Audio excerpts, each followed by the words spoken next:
Bon, et alors? Première journée de Defcon? Ouais. Il a failli nous tuer. On a failli mourir. On lance la mission.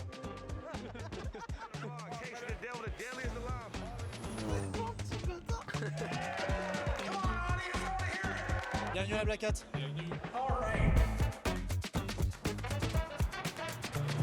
Ah, Black Hat, Defcon. J'y suis déjà allé 2 fois. Et cette année encore, j'ai la chance d'y retourner. Mais cette fois-ci, accompagné de Florian. Et au travers de cette vidéo, on t'emmène avec nous. On aimerait te montrer ce que c'est réellement de participer aux 2 plus grands regroupements hacking au monde. Et quelque part, que tu prennes part à cette mini-aventure avec nous. Hello guys, moi c'est Flo, je suis entrepreneur dans la cybersécurité et je rejoins Charlie du coup pour ma première fois à la Black Hat et la Defcon et me faire découvrir tout ça.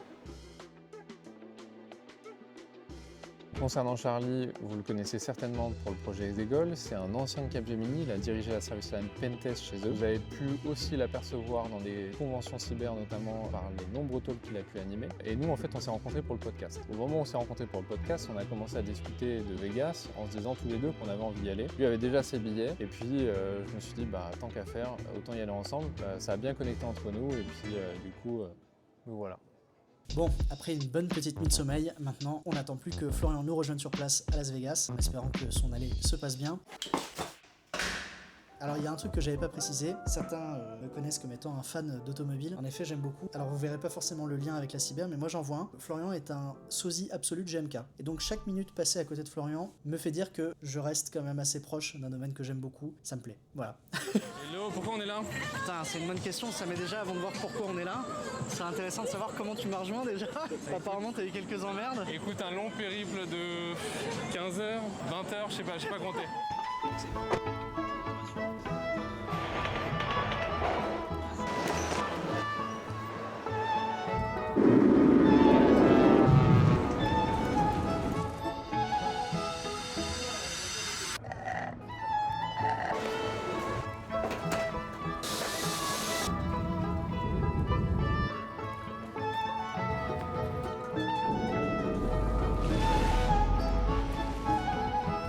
Je sais juste que je suis parti à 10h et que je suis arrivé ici à 21h. Pour résumer, C'est un peu beaucoup. avec le décalage T'es horaire. pas trop fatigué? Écoute, ça va, faut pas regarder mes yeux, mais tout va bien. Alors qu'est-ce qui nous amène ici?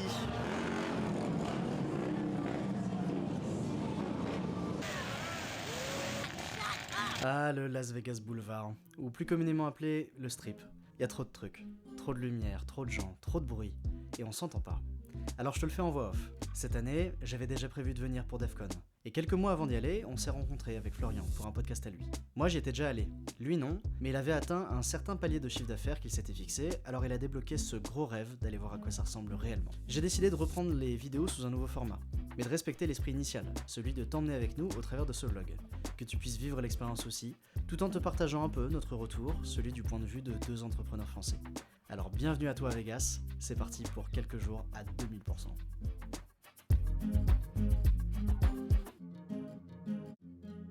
Ok, donc là on va récupérer les tickets Ouais, exactement. et puis après on va pouvoir rentrer dans le business hall. Là. What's your accent? French. Keep talking. Keep Exactly. What do you want to Here you go, my friend. This is for you. Awesome. Enjoy and Thank you very much. Au revoir. Bon badge récupéré? Ouais. Bon, Ready? ready for the Black Hat? Bienvenue. Au business hall? Magnifique. Bon, alors on est ici sur le Business Hall de la Black Hat. C'est un des espaces les plus grands, probablement après celui des briefings, qui sont les conférences. On a des dizaines et des dizaines de stands d'entreprises qui vendent principalement du produit. Est-ce que tu nous en dis plus? C'est assez impressionnant la manière dont ils vendent. Ils sont bons, ils sont très très bons. On voit qu'ils sont habitués de l'elevator pitch. Effectivement, comme tu dis, en Europe, on vend principalement du service, en France notamment. On a l'habitude de voir ça au FIC avec des services de toute nature, offensifs, défensifs, préventifs, etc. Et alors qu'ici, on voit énormément de produits. On a cherché les boîtes pour leur poser des questions sur quels étaient les environnements qu'ils utilisaient, parler un peu d'Exegol. Et ben en fait, on peine à trouver des boîtes de pentest. Mais ça va dans la mentalité aussi américaine.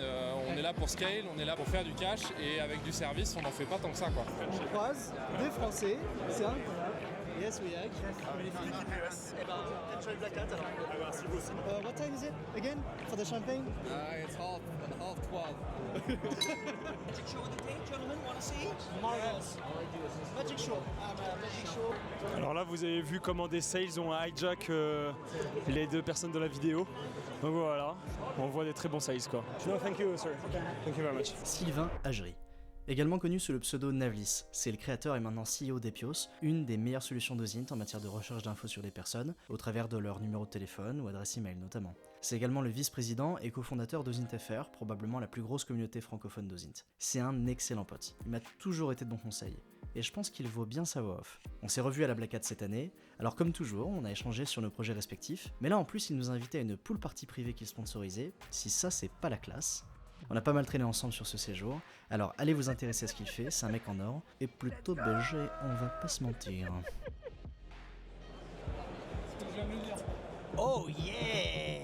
Bonjour à tous, nous sommes présents à la Black Hat aujourd'hui sur le premier jour de cet événement international. Un événement qui existe depuis plus de 30 ans à Las Vegas. Une réunion de hackers, un rendez-vous immanquable. Qu'est-ce que tu en penses Florian? Ça fourmille, il y a plein de hackers partout. C'est magnifique. On a beaucoup de mal à trouver des boîtes de pentest là, autour de nous. On cherche, on trouve pas. Hein. Je crois qu'on est arrivé au bout du bout. Il n'y a pas de service de pentest. Hein. C'est dingue. C'est terrible. Hein.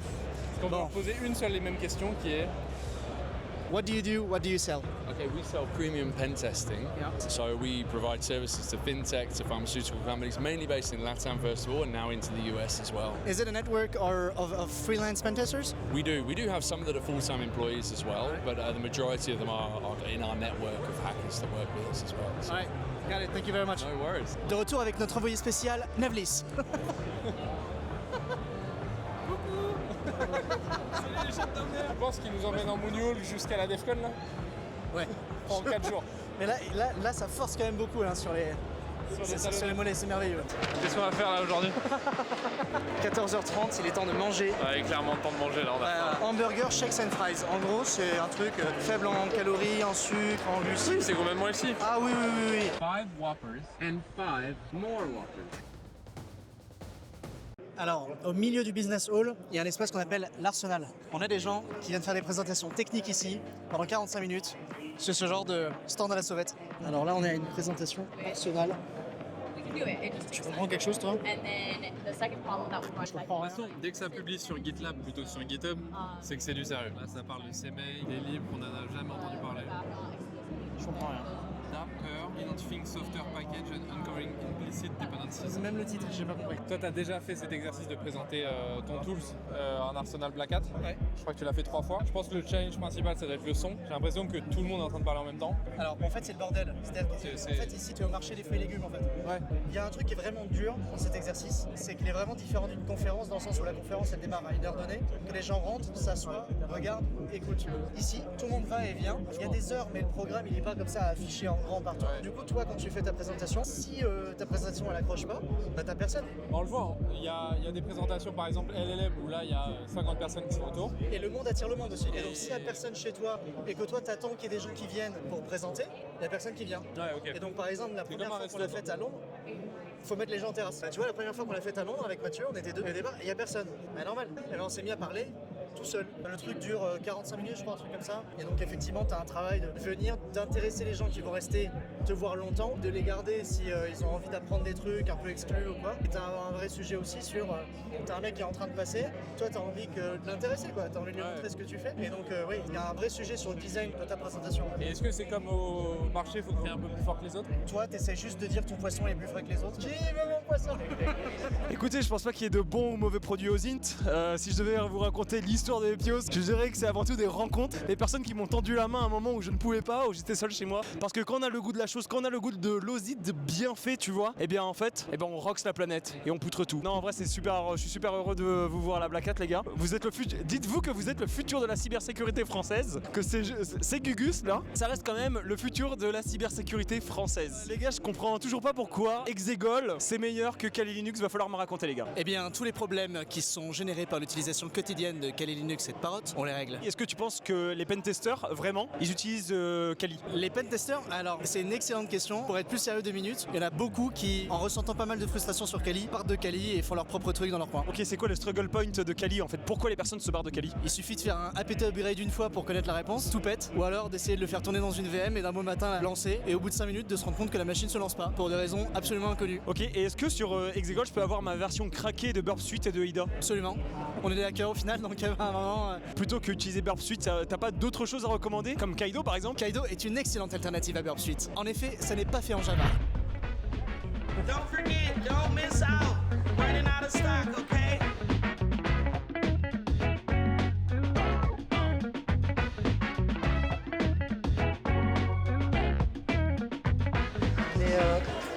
serais pas vraiment un Black Hat.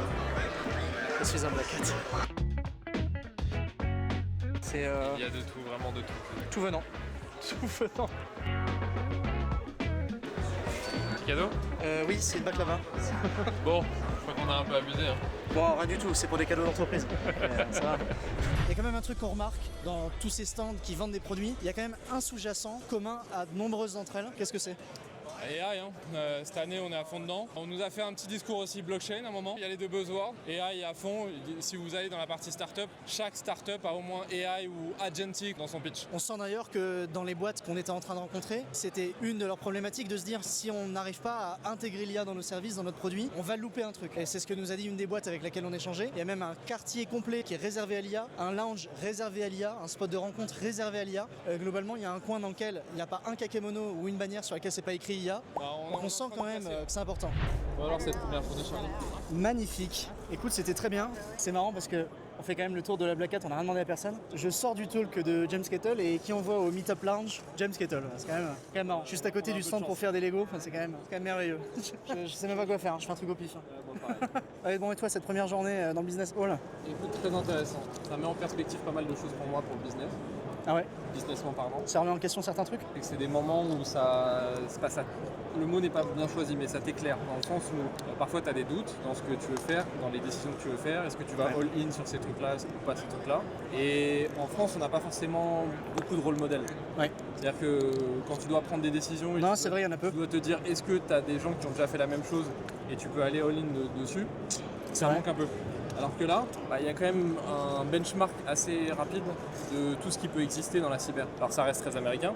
Ouais, c'est une façon de faire qui leur est propre quand même. On a ce côté, faut rester en France. Mais ça veut pas dire que notre marché il est que français. Non, ça c'est sûr. Et pour le coup, nous, en tant que responsable de produits, de services, il faut qu'on s'adapte aussi à la clientèle et on voit bien qu'ils ont une façon de faire ici qui est quand même fondamentalement différente. Ouais. Dans la connexion, la première connexion, c'est d'une efficacité assez forte. Ouais, les mecs sont rapides. Hein. Franchement. Les mecs sont rapides et quand tu parles avec eux, tu te rends compte que tu les fais chier si tu vas pas à l'essentiel. Ouais. Je pense que tu l'as remarqué plusieurs fois. pour le coup, chez nous, en France... C'est un skills de pas aller à l'essentiel. Ouais, c'est un sport national. C'est un sport national. Par exemple... Mais parce qu'en fait, ils ont du... Ouais, par exemple. Qu'on vient par exemple, ouais. Le gars, on lui a... Enfin, toi, tu lui as expliqué un peu ce qu'on était en train de faire. T'avais beau rajouter des choses, et juste envie de te dire, viens, on tourne. Ouais, c'est ça. Il y a moins d'hypocrisie, quoi. Par contre, ça s'accompagne aussi de beaucoup plus d'hypocrisie par la suite. C'est-à-dire que chez nous, assez tôt, bon, si t'es pas intéressé par un truc... On va pas s'investir plus. Voilà. Que ça. Mais là, des fois, tu as des signaux qui te sont envoyés où tu te dis, en fait, je viens de trouver un nouveau meilleur ami pour 2025, alors qu'en fait, le mec, ça l'intéresse pas vraiment. Et ça, c'est peut-être un peu difficile pour nous de faire la part des choses. T'en es où des Lego? Parce que vraiment, je suis en train de faire un truc vraiment incroyable. Écoute, moi, je crois que je fais un skatepark parce que c'est assez facile à faire. Ok. Moi, j'ai fait une fenêtre. Alors, une première journée de Black Hat terminée. Je prends ce petit moment dans le Uber pour faire mon retour sur la conférence de James Kettle. Il a fait tout un teasing sur les réseaux sociaux en amont en disant que ça devait être la fin d'HTTP 1.1. Et la conf était en effet très intéressante. Il nous a présenté comment globalement ils ont pu encaisser un petit peu plus de 300 000 $ de bounty. Donc il faut quand même le faire, c'est quand même assez intéressant. Il a présenté donc comment avec plusieurs autres chercheurs ils ont réussi à bypass les différentes remédiations qui sont conseillées en matière de request smuggling et comment ils ont été en mesure en fait au travers de CDN de providers qui sont très largement utilisés comme Netlify, Cloudflare, etc. Comment ils étaient en mesure de péter des dizaines de milliers de sites d'un coup. Donc c'était quand même très intéressant. On a eu l'occasion par la suite de croiser James Kettle, de venir confirmer avec lui la conclusion qu'il avait donnée sur son talk. Request isolation is so bad, any bug has critical impact. Où globalement, en fait, il donne les outils et les méthodes pour permettre aux différents bug bounty hunters, aux différents hackers, chercheurs, de venir exploiter cette vulnérabilité pour montrer l'impact aux éditeurs et au monde entier et une bonne fois pour toutes, faire dégager HTTP 1.1. Voilà, très intéressant, conf très intéressante, au niveau de ce qu'on peut trouver à une Black Hat. Ça te fait quoi d'être avec GMK? Il y a un côté... C'est rassurant? Il y a un côté rassurant. Je comprends. Tu veux faire un tour avec moi? Oui. En fait, quand t'es à Vegas, tu sens le frais de tes paupières à l'intérieur de tes narines tellement il fait chaud dehors. Ça n'a aucun sens. Ça a du sens. C'est juste parce que toi, t'es constitué anormalement, mais chez nous, les amphibiens, c'est normal.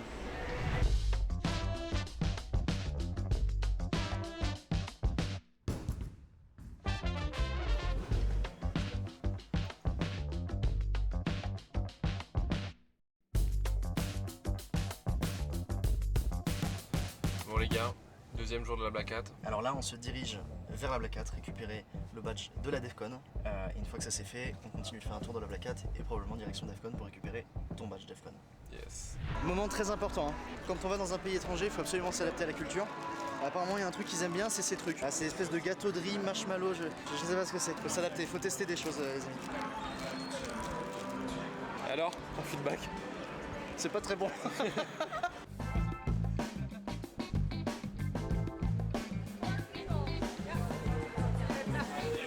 Alors qu'est-ce qu'on a? On a un lanyard, magnifique. On a le badge, on va regarder ça après dans le détail. Évidemment, une petite plaquette de stickers et un book qui nous explique les talks qui sont prévus, si je dis pas de bêtises, et les différents villages qui sont organisés. Nice. Ici, on est au Network Operation Center, le NOC. C'est un endroit pas super grand, un peu reculé dans la Black Hat. Mais en gros, on a toute une équipe qui supervise et qui opère les réseaux de la Black Hat, tout simplement. Bon les gars, on est au Bookstore. Donc vous retrouvez tous les bouquins connus de cyber, de Starch Press, Aurélie, tous ces trucs-là.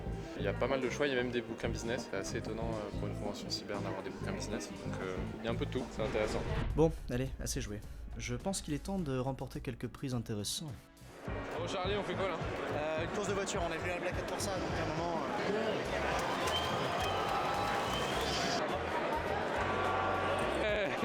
Ouais, pas une seule dans le panier. C'est terrible, c'est terrible. C'est terrible, c'est terrible. Merveilleux. Merveilleux.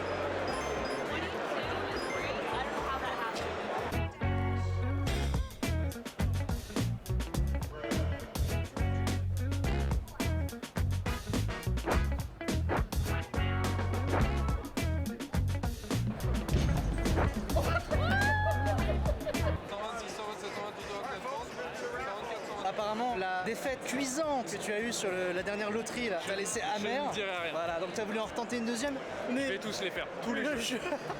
En plus, il y en a partout donc. Mais le jeu est terminé, Florian. Bon, on repart avec des stickers, une voiture de bébé et globalement une très faible estime de nous. Alors je pense qu'on va faire ce qu'on fait de mieux, ou en tout cas de moins pire, si ça se dit. Interviewer des gens? Ouais. Je pense qu'on va faire ça, c'est pas mal. Hi David, nice to meet you. Nice to meet you as well. So you're pen testers for Bureau Veritas? Yes. My questions are very simple. You're a pen tester? Correct, yes. What do you use daily for your operations? As an operating system, Ubuntu. Alright, and why that? Why don't you use Kali, Parrots, whatnot? Yeah, they're all just too clunky. You got too much stuff on there, I just install what I need. Eh bah super, énorme fail de début d'interview. Qui c'est qui a oublié d'enregistrer l'audio pendant les 2 premières minutes? Eh bah c'est Bibi. Alors bon, je vous le présente quand même. Ici c'est Zach Jones, Senior Sale Engineer de chez Rapid7, qui nous reçoit à l'étage de son magnifique stand / comptoir de resto / cuisine pour nous parler de ce que fait et vend Rapid7. Voici les moments à retenir. What we've decided to do is look at the bad guy and say, how can we implement this to be almost identical to real threat actors? Rapid7 now has Vector Command. What is Vector Command? It's ongoing pen testing. It's day-to-day. It includes open source intelligence. We're going to be trying to figure out who's in your org, who's working what role, who's sort of the best target. We're going to shoot out phishing email. If we learn someone's really into some sort of hobby, we're going to email them about that hobby. My favorite is looking for new employees and shooting out a phishing email that's HR related. We're also really incredible of our team doing the research for 0 Day. Last week I checked and we are at a 90% success rate for our customers for us breaking into our customer environment. 90% of our customer environments we're breaking into. How do you explain that? How do I explain that? Because we are actually in the sort of position of the true bad guy. Sure, we're searching and we're doing the open source intelligence and we're really tailoring the phishing. I'd have to put a lot on the phishing being more realistic, but being able to sit and sort of hang out in the weeds and pounce at the right time, that's what actual threat actors do.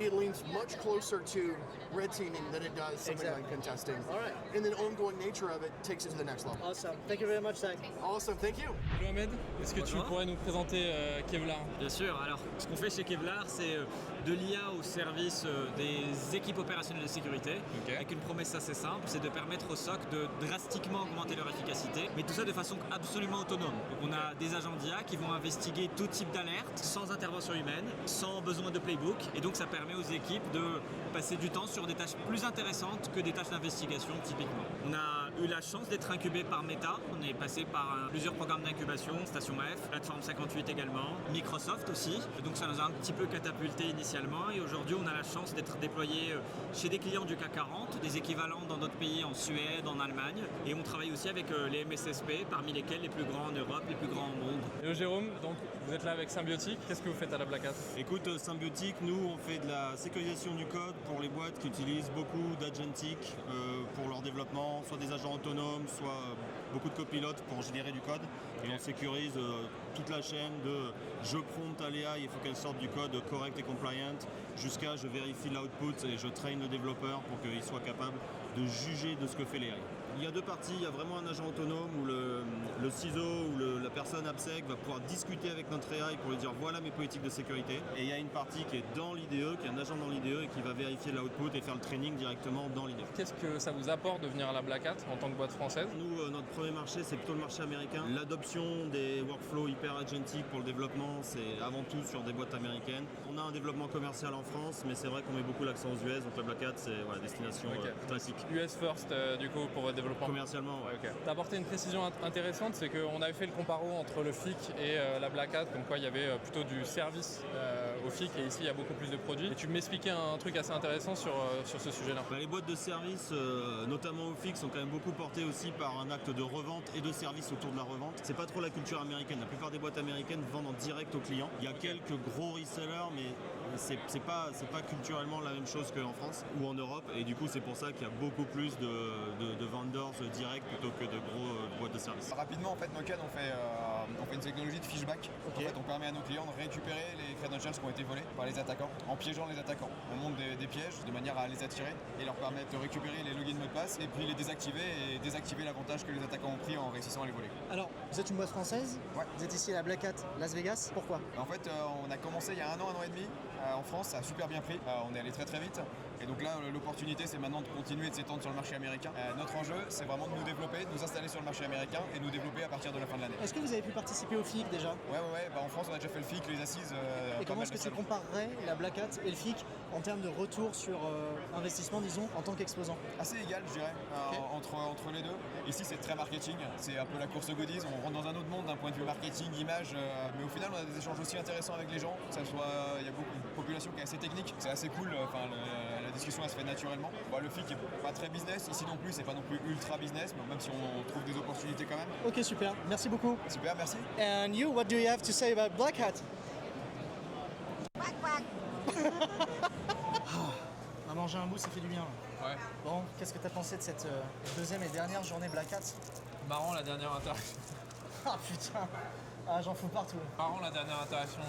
C'était une personne qui était française. Putain. Déjà, attends, on va contextualiser. On fait le tour des boîtes pour interviewer un petit peu tout le monde. Et après, on se dit tiens, bonne idée. On va aller interviewer principalement des boîtes, aussi des boîtes françaises pour montrer. On a cherché les boîtes françaises. Voilà. Pourquoi les boîtes françaises viendraient. Sont pas là. Voilà, exactement. Et puis, vous voyez, même aussi voir quels sont les intérêts de boîtes françaises à venir et tout. Bref, on va les voir. Là où d'habitude les boîtes américaines nous voient, nous balader avec le micro, la caméra, le truc. Ils viennent nous chercher. Ils sont là. Pourquoi vous faites des vidéos? Venez nous interviewer. Bah là, très clairement, on assiste à des gens qui sont pas prêts par rapport à ce qu'est les US. Ouais. C'est-à-dire rapide, quick et saisir toutes les opportunités possibles. Prêt, c'est-à-dire l'elevator pitch, il est prêt. L'elevator pitch est toujours prêt.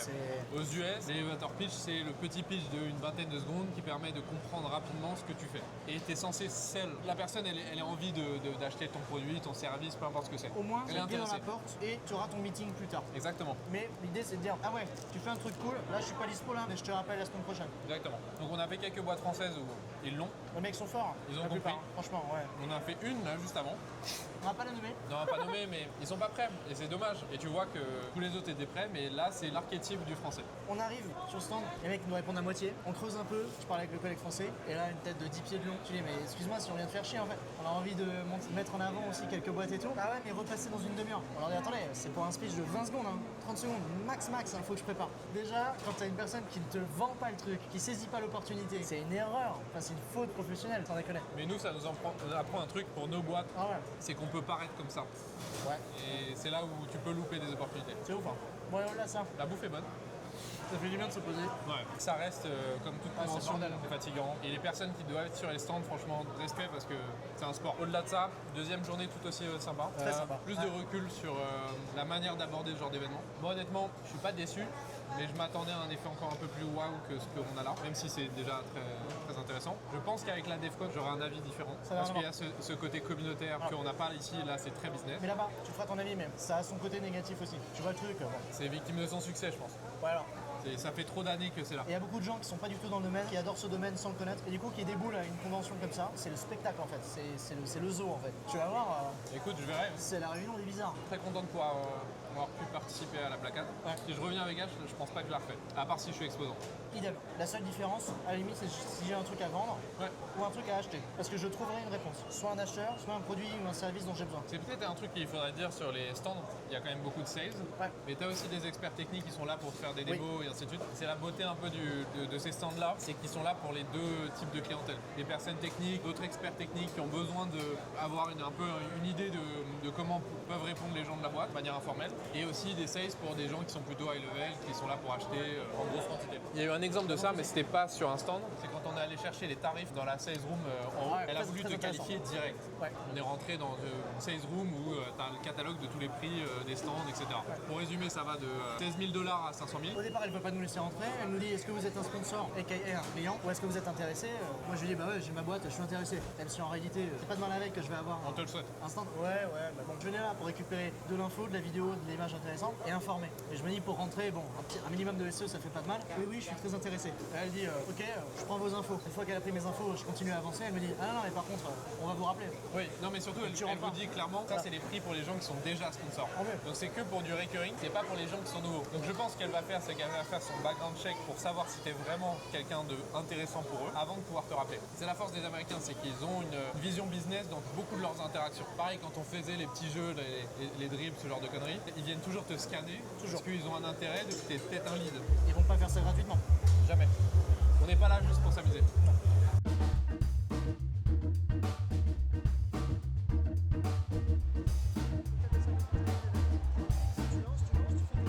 Magnifique avec des petites fraises là. C'est des framboises. C'est pareil. C'est parti pour la DevCon. Qu'est-ce que t'as pensé de cette nuit de sommeil après 2 jours intenses de Black Hat? Oui, bien. Hein. Oui. Et t'as pensé quoi de la soirée d'hier où globalement on perd, on gagne, on perd, on gagne? Faut pas le dire. Ok, on va biper. Discussion de débile. Hier soir, on est allé boire un petit verre avec des Frenchies qu'on connaît sur place. On a passé une petite soirée sympa au Daylight Beach Club. On était invité par Epios. Sylvain, c'est le cadreur officiel de la team Florian Charlie à Black Hat. J'espère qu'il sera disponible pour la DevCon. On le sent à la voix quand même que la clim nous attaque. Ah, la clim, c'est une horreur. Donc c'est un peu compliqué. Bouffez pas parce qu'à chaque fois on bouffe pour 30 balles, on n'est pas rempli, mais pour autant on n'a jamais mangé autant de trucs gras et sucrés de notre vie. J'aurais dû prendre mes chaussures et faire un peu de tu sais ce que running t'as le pris matin. déjà? Mes cookies. On a volé des cookies à la Black Hat, sauf que cet homme a volé des cookies au raisin. Ce que au départ j'ai trouvé comme étant louable comme initiative. Je me suis dit bah il prend des fruits et tout. Pas du tout. Il a pris ce matin mes cookies et il a dit les cookies étaient très bons. Qu'est-ce que j'ai en face de moi? Ces cookies au raisin. C'est pas bon les cookies au raisin. Personne n'aime les cookies au raisin. Tu as salopé ma journée. Je suis pas d'accord. Mange tes framboises. C'est des fraises.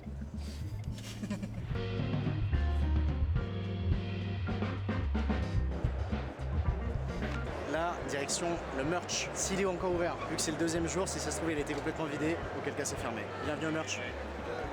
Là, on était au merch, on a fait quelques emplettes. Florian, qu'est-ce que tu nous as pris? Écoute, on s'est pris des petits patchs et 2 flags. Bon, c'est un peu comme au McDo. Hein. T'obtiens ton numéro et puis après t'attends que ta commande soit récupérée. 80 $ pour tout ça, c'est correct. Mais on n'est pas sur le chip.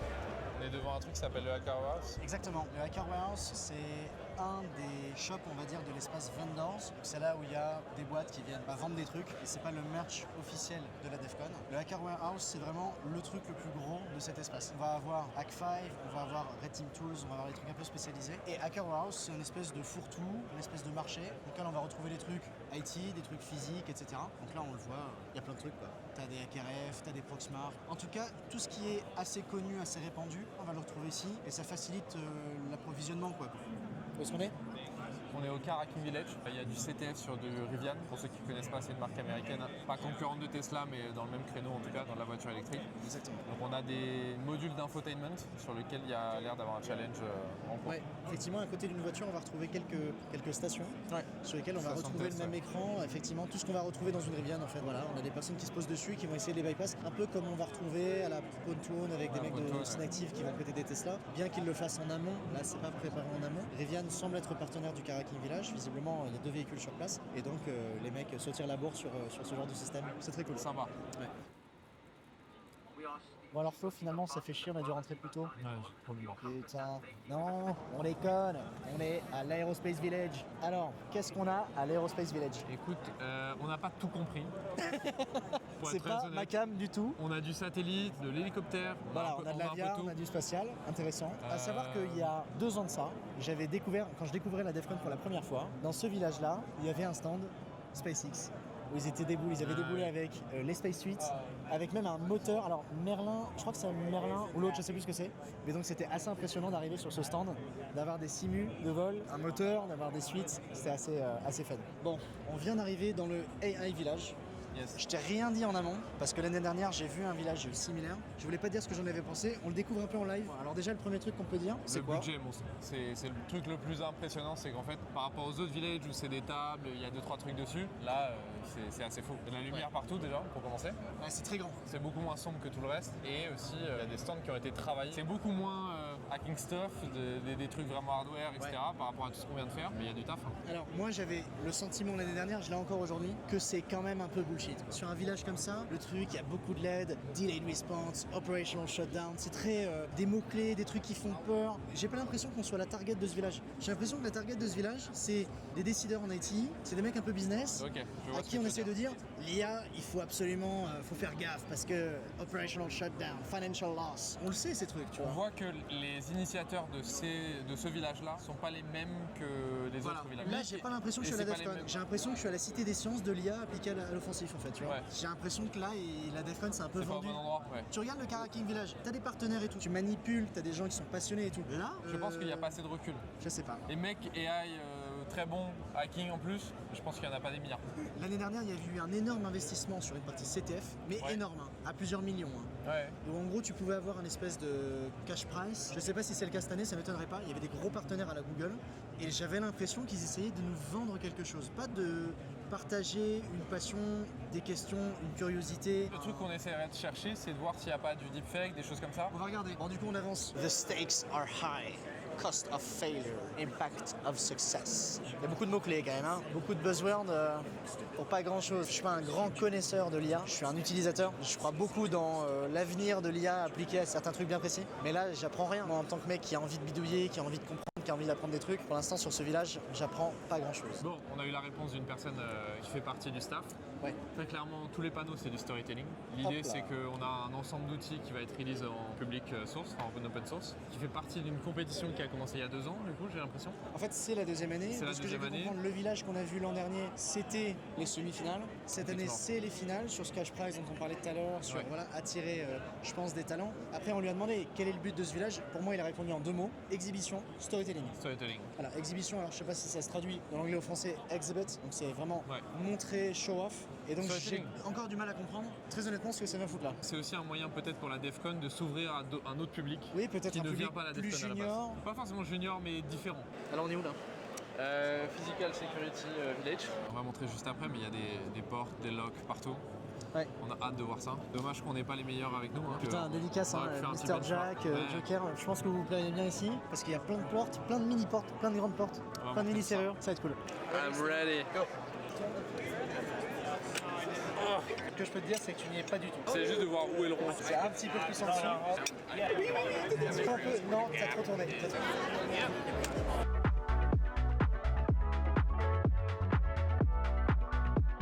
Alors, tu nous expliques ce que c'est? Vous avez peut-être déjà vu ça en France. Pour éviter que les caddies se fassent voler, vous avez des caddies avec des roues qui bloquent. Donc dans l'idée, en fait, dès que vous dépassez la limite du parking, la roue se bloque et vous ne pouvez pas partir avec. Alors, il y a un petit mécanisme dedans avec une roue crantée. Et de ce qu'ils ont trouvé, c'est que si tu émettais un son en particulier sur une certaine fréquence, t'arrivais à locker le truc et t'arrivais aussi à le unlock. Donc si par exemple là on lock le truc, on voit qu'il y a un mécanisme qui a ouvert les mâchoires et donc ça bloque. Donc là la roue ne tourne plus et j'ai un deuxième son que je peux lancer. Donc là on a vu les mâchoires s'ouvrir et là on a de nouveau une roue qui... Bien joué. Alors c'est pas moi qui ai fait la recherche. Bon, on est au ICS Village. Je déteste ça. Oui, je sais. Les pentesters en général n'aiment pas toucher à ça, Ça parce fait peur. que ça peut casser assez facilement. Mais c'est quand même un sujet à part entière dans la cyber, le pentest industriel. ICS, donc c'est pour Industrial Control System. Effectivement. C'est tous les systèmes industriels qu'on va retrouver sur des lignes de production, qui sont des systèmes très sensibles et qui parfois avec un simple scan de port peuvent péter. Et une ligne de prod qui casse pendant 1 heure chez un gros client, ça peut être des millions de pertes. Donc c'est très très chaud. Et j'ai déjà vu ça. C'est À vrai des scales plus bas, c'était des casiers chez un client, mais qui ont pété avec un scan and map. Voilà, classique. Le client a racheté les mêmes casiers, juste pour J'adore. que ça soit clair. Voilà. Bienvenue à l'ICS Village. Toujours aussi inintéressé de l'ICS, hein. Oui. J'ai pris une décision il y a ça bien longtemps. Je ne touche pas à l'ICS ne me touche pas, nous restons bons amis. Bon, un peu décevant pour être honnête. Ah ouais, c'est vrai l'ICS. Ouais, il n'y avait pas ce qu'il fallait. Ouais, Il manquait pas mal de choses. Maritime Hacking Village, je pense que vous voyez le bateau qui est derrière moi là. Et ici on a un petit drone juste derrière. On va voir ce que ça donne. Unmanned device. Effectivement. J'aime bien. Unmanned vessel pour être précis.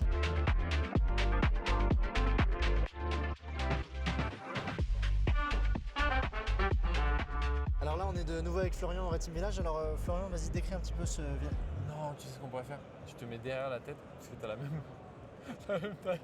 Moi je te fume, je charlie. Voilà on en est. Non mais voilà on en est. Je dégage. Viens là. Non. Viens. Mais Charlie, mais Charlie t'es où? Coucou. C'est plaisant hein.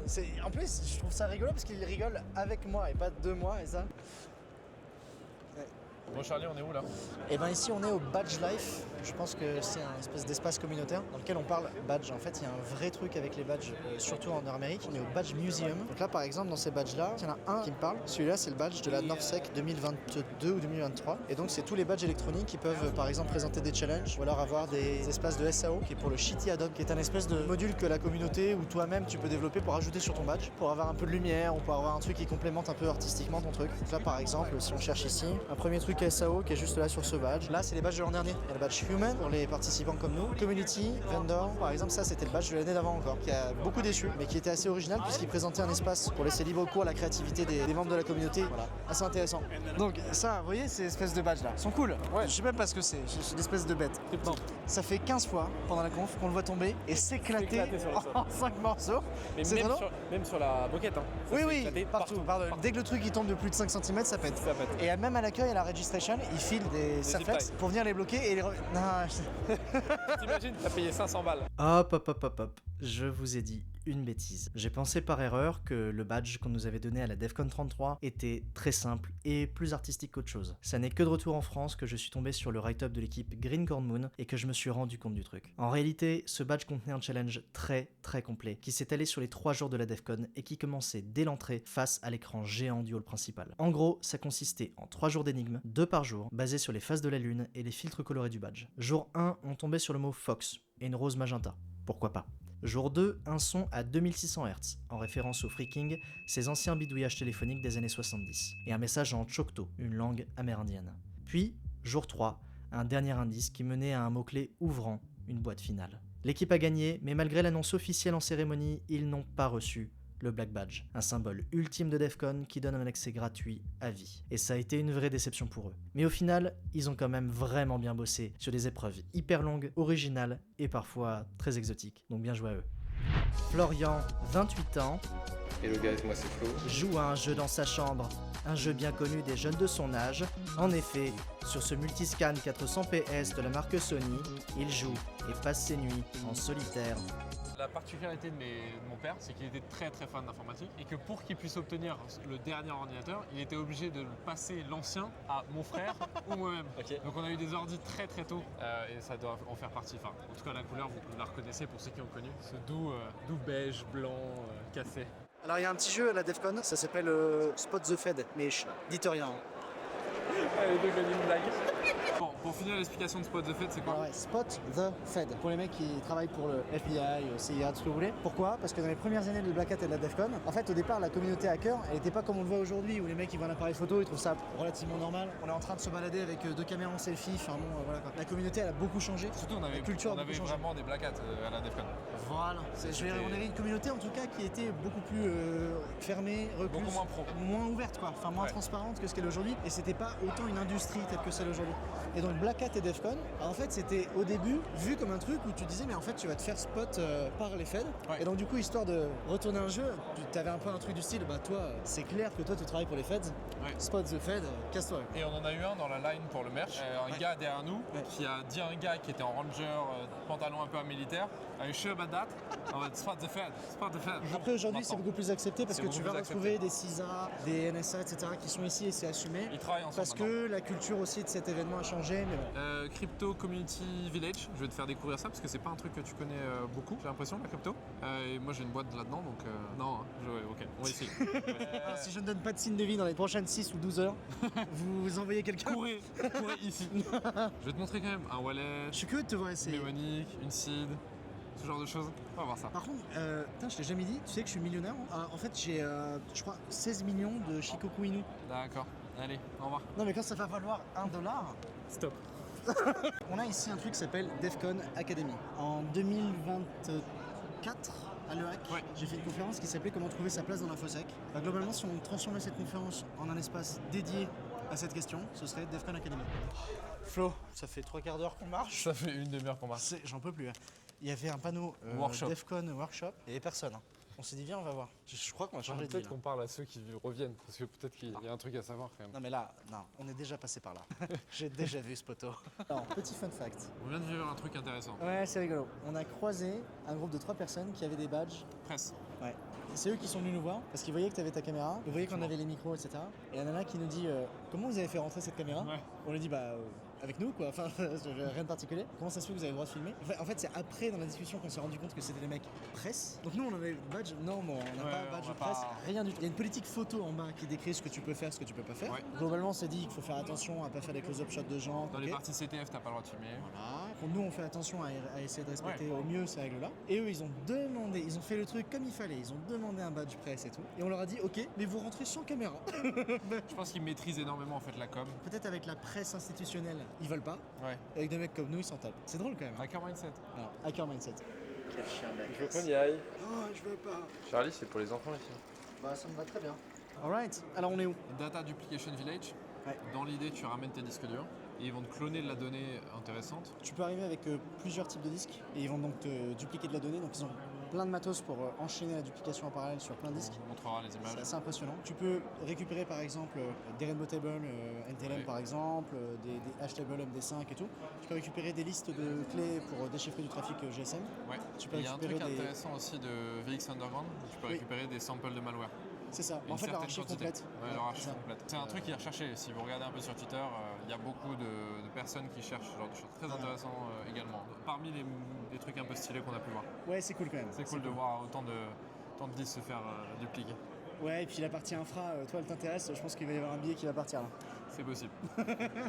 Bon là on est au Voting Village. Ouais, donc on a pour plein de... résumer, on a des voting machines qui aux US sont normales on va dire.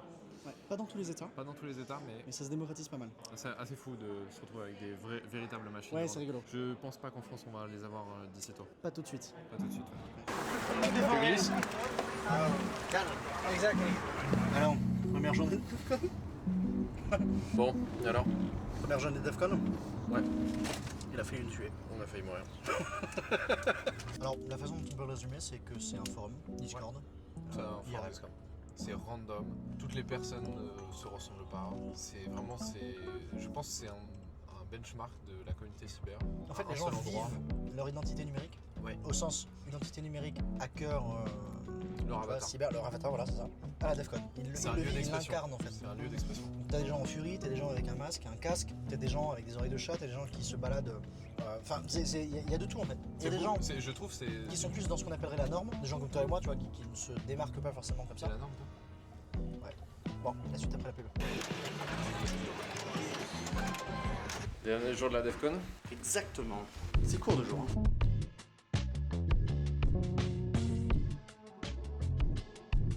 So, we are here with the Blue Tip Village. So we run a variety of content throughout the whole con. So we do our own cultivated content, 101 tracks about things like digital forensics, threat hunting, things like that. Our primary contest is our CTF. Usually takes us about 8 months to put it together. Yeah, using a lot of folks are in the industry. We saw these kinds of attacks this year. We'll use those attacks, we'll emulate them, and then we produce all of the data, and the flags for the CTF come out of that data. That data becomes open source. So when the contest is done, you can download the data, you can analyze it. Everything we do is meant to go back to the community and to give a place of belonging and support. Thank you very much, guys. Thank you. Thank you very much. Thanks. C'est très cool l'interview avec Team Village. Ouais. Les mecs ont été cool. Et en fait, ils sont pris au jeu, c'est ça qui est sympa. Ouais. Les mecs, ils ont envie de défendre ce qu'ils font. Je pense que le mot qui les trigger à chaque fois, c'est give back to the community. Something to say to the camera? I love Hexagon. Best DEFCON I've been to so far. I advise everyone to come at least once. Hexagon forever. Alors on a rencontré quelqu'un de pas anodin du tout, le créateur de Kaido. Ouais. Voilà. J'aime beaucoup ta solution. Je trouve merci. qu'on partage un état d'esprit assez similaire. Ouais, je pense entre que Hexagon, ouais, Kaido et tout, c'est très très cool. Alors qu'est-ce que tu fais à la DEFCON? Moi c'est surtout la communauté, donc voir les talks, les nouvelles recherches qui viennent de sortir, les gens, ils ont toujours quelque chose de précieux qu'ils gardent pour DEFCON parce qu'ils veulent faire un impact à DEFCON. Ok, ça marche. Mais écoute, super cool de te rencontrer à l'arrière de Kaido. Bon, salut Lupin, qu'est-ce que tu fais à la DEFCON? Eh bah écoute, je suis venu présenter une conférence au Bug Bounty Village, Creator Stage 5, sur les attaques de Startup Supply Chain. Donc c'était un truc pas mal fun, co-hosté avec Adnan Khan, qui est un chercheur en CI/CD qui est insane.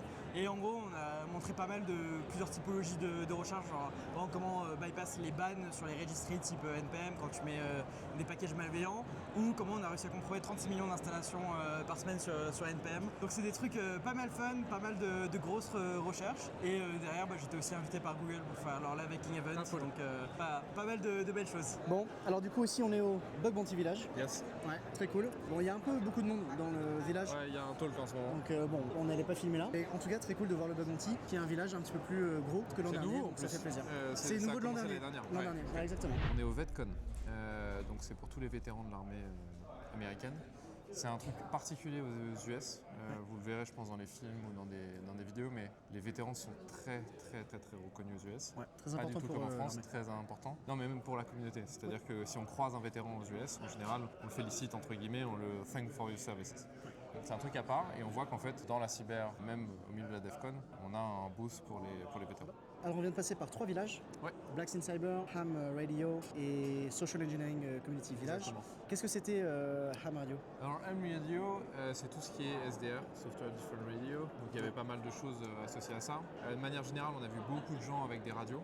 C'est un vrai truc aux US, tu peux avoir une licence pour pouvoir écouter, pour pouvoir parler, tu peux même parler avec Ça s'appelle de la radio amateur. ISS, c'est vraiment le radio amateur aux US est assez fou. Assez répandu, ouais, franchement. Ouais. Plus que chez nous, j'ai l'impression. C'est même pas un truc vraiment de la cyber, c'est un truc à part entière, comme une passion. Et du coup, c'est cool de pouvoir retrouver cette communauté ici. Ensuite, il y avait Blacks in Cyber. L'objectif, c'était de soutenir tout simplement la communauté. Les minorités, les communautés, les neurodivergents, etc. C'est toujours quelque chose que la DEFCON veut soutenir. Ouais. C'est très important, c'est dans les valeurs. Générale. Ouais, mais alors vraiment DEFCON particulièrement, plus, veulent absolument soutenir ça, Women in Cyber et tout. Il y a un vrai truc par rapport à ça. Et ensuite, il y avait le Social Engineering Community Village, gros village. Mais là, pour le coup, il y avait une file d'attente assez importante. On va vous la montrer, mais juste à côté, effectivement, on va filmer les gens, on essaie d'éviter. Encore plus en social engineering.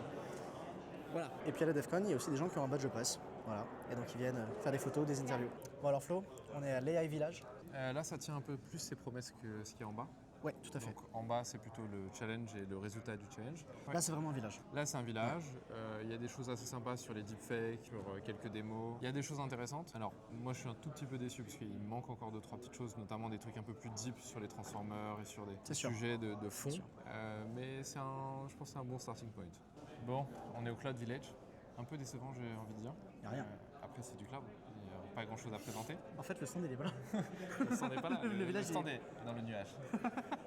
Non, pour être plus sérieux, il y a un sponsor que moi j'aime bien, Prowler, je vais pas mal utiliser pour faire de la WS par exemple. Altersec, qui est une boîte qui fait de la sécu. Altersec. Avec Flo, on se dit, mais on est con quand même, parce qu'on passe devant le Cloud Village, et on se dit, bah oui, mais il peut rien avoir, c'est du cloud. Mais je ne suis pas d'accord. Tu peux avoir des stands, des ressources, des gens qui parlent, des animations, des workshops, comme sur la partie IA, quoi. Bon, enfin un village qui ressemble à quelque chose. Franchement, c'est à ça que je m'attendais dans la DEF CON, vous allez voir sur les images. C'est le seul village qui ressemble à ça. Ah, c'est cool. Ce qui est un peu triste, mais un c'est truc, très belle cool. vibe. C'est là où on retrouve le Wall of Ambiance Sheep, vraiment sympa, quoi. toutes ces choses un peu légendaires qu'on a pu entendre. Paquet Très Hacking sympa. Village.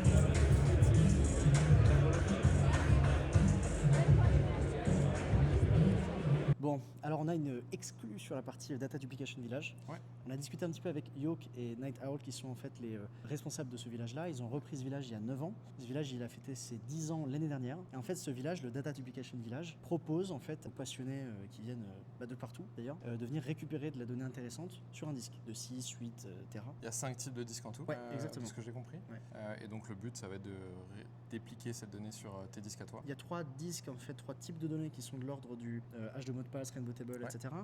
Et puis ensuite, on a d'autres types de données qui sont de l'ordre, par exemple, de clés pour aller déchiffrer du trafic 2G, 3G. Et puis, par exemple, aussi des archives VX Underground. Alors, au départ, je pensais que c'était une archive complète, mais du coup, l'archive complète, visiblement, fait 12-13 Tera. On est ici sur une archive de 8 Tera. Pour Yo, qui nous disait juste avant que pour lui, les DEF CON, c'est pas compliqué. C'est une communauté. C'est des gens passionnés qui viennent de partout. Et dans ce cas précis du Data Duplication Village, ils partagent cette passion sur comment ça fonctionne un disque, la donnée en elle-même, comprendre comment fonctionne cette donnée. Et puis, il se trouve dans ce cas précis, oui, de la duplication de la donnée sur du Et disque. ce qui nous explique aussi, c'est que c'est le seul endroit où ils retrouvent des potes avec qui ils parlent toute l'année. Ouais. Et c'est le seul endroit où ils se catch up. Et ce que nous ont d'ailleurs confirmé plein d'autres gens. Quand on leur dit pourquoi vous venez à la DEF CON, souvent dans les premiers arguments, c'est pour voir des gens que je vois pas ailleurs. En fait, très cool ce village. Un des meilleurs, je pense. Un de celui qui m'a marqué le plus dans ceux de la DEF CON. Effectivement. On a un peu discuté avec York, le mec qui était sur place. Très très sympa. Franchement, très sympa. on a passé un super moment. On a parlé Vous de plein verrez de trucs de peut-être, passionnés et tout. Wack, d'ailleurs. On a essayé de le haut. On a un Avlis national qui a quand même tiré très fortement pour lui dire visiblement t'as des trucs hyper intéressants à raconter. C'était très cool. On a regardé ensemble une vidéo que t'as sortie sur un mec qui hurle sur des disques. Hi, I'm Brendan. We're here in the Fishworks lab. C'est une vidéo qui a 16 ans. What I'm going to do is not recommended. Où c'est un gars qui crie sur des disques durs. Et ça change les stats. Le read et le write. What we're looking at here is the effect of disc vibration. Et tu vois, on en vient à discuter de trucs comme ça avec... Pour moi, c'est ça DEF CON, et je suis complètement d'accord avec ce qu'il disait, c'était la même définition qu'il avait. C'est un regroupement de gens qui viennent de partout, qui ont des passions communes, ou des addictions, t'appelles ça comme tu veux, mais des espèces de kink, tu vois. Donc lui, c'est les disques, c'est le système, c'est comprendre comment ça marche. Et c'est trop bien de pouvoir partager ça avec des mecs comme ça. C'est trop cool. Et il nous dit un truc, c'est que ce village a failli disparaître, et c'est Dark Tangent qui a sponsorisé ce village pour qu'il reste. Dark Tangent, qui est donc pour précision Jeff Moss, qui est le créateur de Black Hat et DEF CON. Et ben en fait, ce mec-là, effectivement, comme tu disais, ce village avait une certaine importance pour Dark Tangent à l'époque, et donc du coup, en fait, c'est directement DT qui soutient ce village-là. Ce qui l'intéressait le plus Dark Tangent, c'est qu'on garde les vidéos qui disparaissent au fur et à mesure des années sur YouTube. C'est un village un peu particulier pour DEF CON. C'est à part, franchement, par rapport à tous les autres, parce que ça a pas c'est pas une field de la cyber, c'est vraiment très spécial quand même, très niche. En fait, c'est une application concrète. Voilà, contrairement à ce qu'on retrouve dans d'autres villages, qui sont des thèmes, là, c'est vraiment très très spécifique. Donc, grave cool. Ils ont un endroit pour les soutenir, acheter du merch, etc. Le village en a besoin. De ce qu'on a vu, les mecs sont ultra passionnés. Donc, franchement, si on avait un village à soutenir de tout ce qu'on a vu, c'est bien celui-là. Alors, il y a plein d'espaces dans DEF CON, notamment des espaces où on peut se poser un petit peu, un peu de musique, un peu de calme, plus de calme, ou au contraire des ambiances. Donc là, on est au Chill Out Music Events.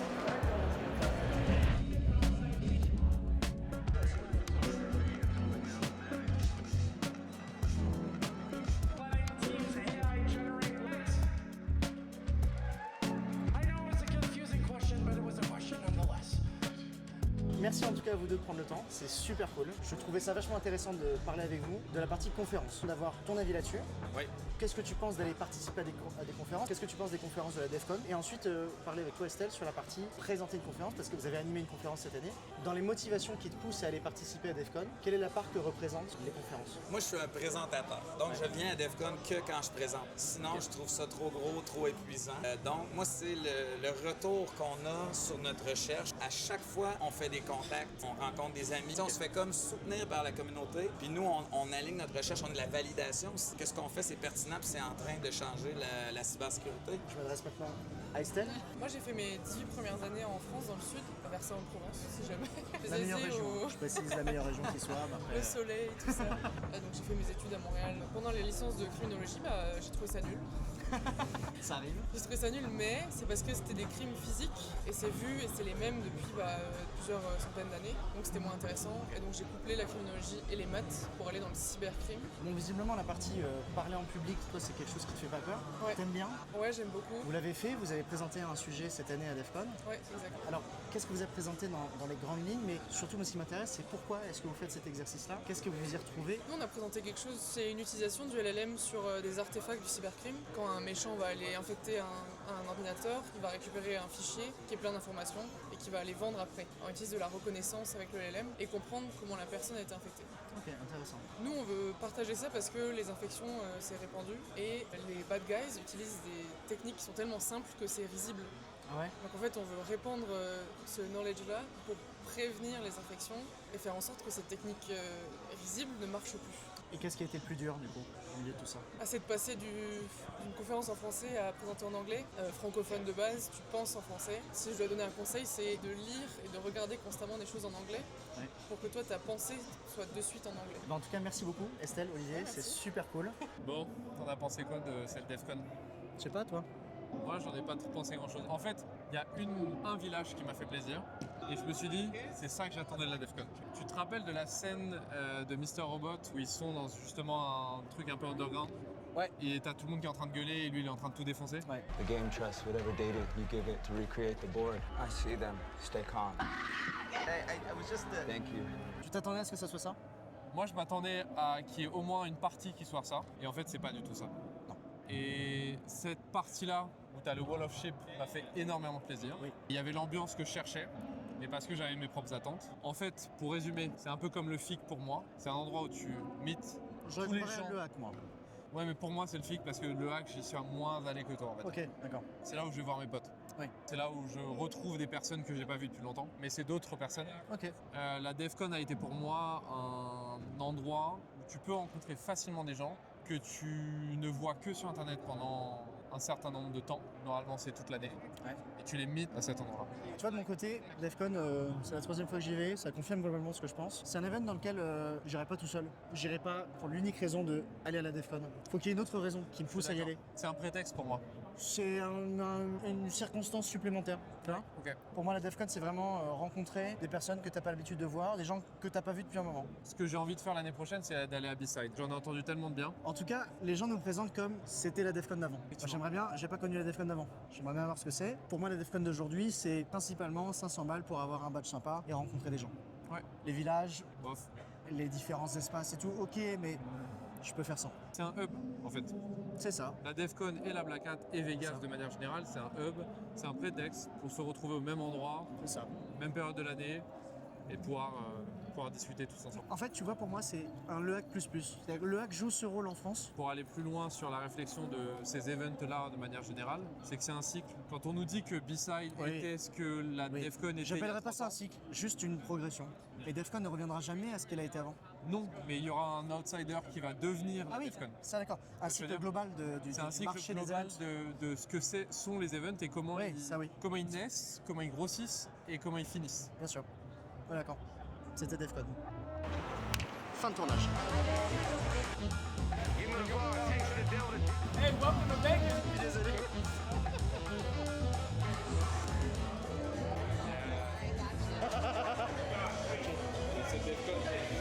Et aux nombreuses suivantes, non.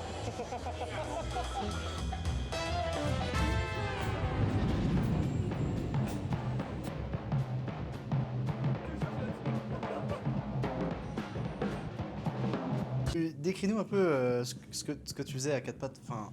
Je cherchais un aimant. Oui. Qui se trouve juste ici.